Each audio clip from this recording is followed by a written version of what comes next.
무리를 보시고 불쌍히 여기시니 이는 그들이 목자 없는 양과 같이 고생하며 기진함이라. 제가 다시 읽어보겠습니다. 무리를 보시고 불쌍히 여기시니 이는 그들이 목자 없는 양과 같이 고생하며 기진함이라. 아멘. 오늘 말씀을 가지고 내 목자 되신 예수님이란 주제와 제목으로 주의 마음을 같이 여러분과 나누기를 원합니다. 어제 또 일산에 올라갔다 왔습니다. 일산에서 내려온 지 2주가 됐는데 일주일에 몇 번씩 일이 있어서 올라갔고 또 어제도 올라갔다 왔습니다. 올라간 김에 권사님들 또 집사님 몇 분만 아주 잠깐 5분 정도 10분 정도 얼굴만 뵙고 안부만 전하고 내려왔습니다. 근데 뵐 때마다 너무나 반갑고 기쁘면서도 제 마음 한편에 드는 감정은 참 죄송하고 미안하다.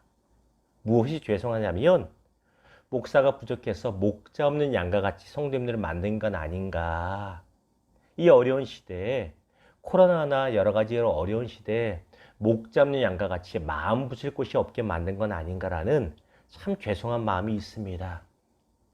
어떤 분이 이렇게 표현하시더라고요. 교회가 사라졌다는 것은 마치 친정이 없어진 기분이다. 친정 부모님이 다 사라져서 천국 가셔서 없을 수 있잖아요. 그런 느낌.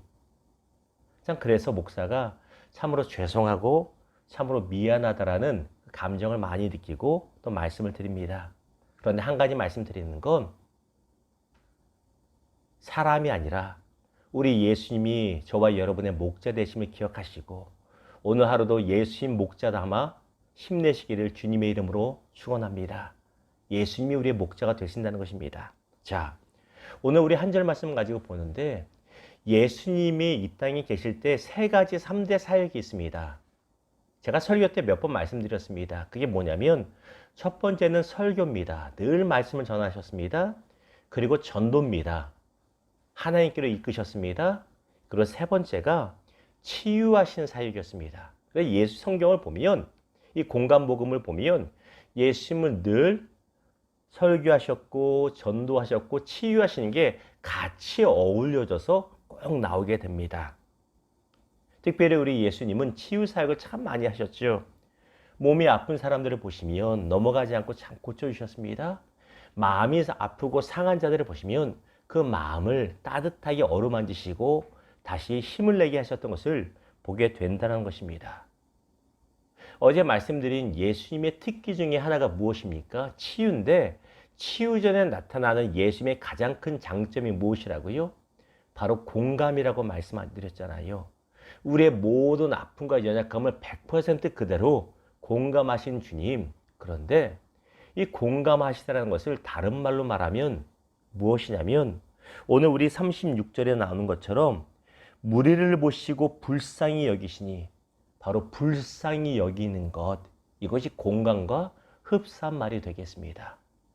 예수님이 어떤 치유와 이런 사역의 역사에는 기적의 역사 전에는 반드시 불쌍히 여기시는 예수님의 마음이 있었다라는 것입니다. 오늘 말씀 보았더니 특별히 누구를 불쌍히 여기세요? 같이 봅니다. 이는 그들이 목자 없는 양과 같이 목자 없는 것 같이 방황하고 외로워하는 사람들을 불쌍히 여겨주셨다라고 말씀하십니다. 아이고, 너희가 저 나쁜 헤롯 왕 아래 있으면서 고생하는구나. 너희가 저 거짓 선지자들, 거짓 제사장, 바리새인들 아래서 영적으로 눌려서 고생하는구나 보시며 마음이 짠해하셨다는 것입니다. 특별히 보면 양과 같이 고생하며 기진함이라 말하잖아요. 이 기진함이라는 단어 원어의 해석을 보면 풀이 죽어 있다는 뜻입니다. 이걸 보고 얼마나 참 놀랐는지 몰라요.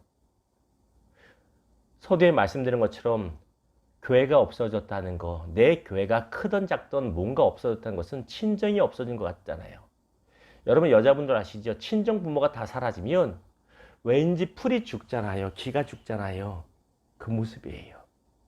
예수님이 저와 여러분을 보실 때 왠지 강하고 화려한 세상 가운데 사는 우리 주의 자녀들을 볼 때 풀이 죽어 있고 기가 죽어 있고 이런 생각이 들고 느낌이 들 때 있잖아요.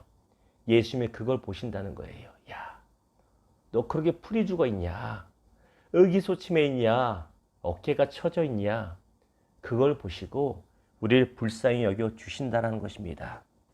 그런데 성경을 보면 예수님께서 우리를 불쌍히 여기시면 반드시 어떤 일이 일어나요?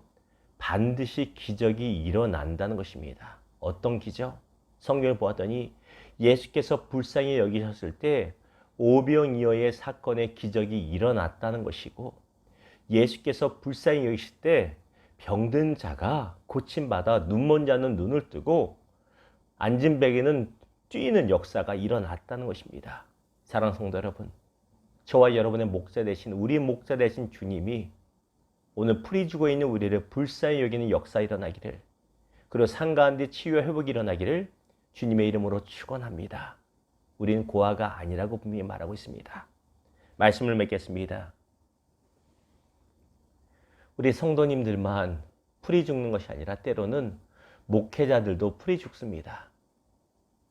목사가 교단에서 임직을 받았기 때문에 목사기도 하지만 사실은 양이 있어야 목사잖아요. 제가 말씀을 나누지만 또 인터넷으로 말씀을 나누고 하지만 현재 상태에서는 안식년이기 때문에 공식적으로는 교회 이름은 있고 하지만 실제적으로는 없잖아요. 그러다 보니까 제가 느껴요. 제 스스로 느끼니 몰라도 무시를 당하는구나. 아, 그걸 느낍니다. 제 느낌뿐만 아니라 실제로도 그럴 겁니다. 교회가 건물이 있고 성도가 있을 때는 그래도 그렇게 무시 안 당하는데 안식년 한다고 하니까 은근히 무시와 괄시를 당하는 걸 제가 왠지 느끼는 것 같아요. 또 어디다 소연합니까? 저도 마찬가지입니다. 목자 대신 예수님 바라보는 것입니다. 저도 성도 아닙니까? 저도 양이잖아요. 사랑하는 성도 여러분, 저와 여러분이 외롭고 힘들 때 누가 우리를 위로하고 누가 우리를 인도해 줍니까? 우리 예수님입니다. 참 어려운 날입니다. 어려운 시대입니다. 여러분, 오늘 하루 살아가시면서 우리 목자 되신 예수님 손 굳게 붙잡으시기를 주님의 이름으로 부탁을 드립니다. 예수님만이 우리의 처져 있는 어깨를 위로 다시 올려주실 수 있고, 예수님만이 앞길로 인하여 답답해하는 우리의 심령 가운데 소망을 불어주실 수 있습니다. 예수님 붙잡으시고 오늘 하루도 힘내시기를 주님의 이름으로 다시 한번 축원합니다. 기도하겠습니다.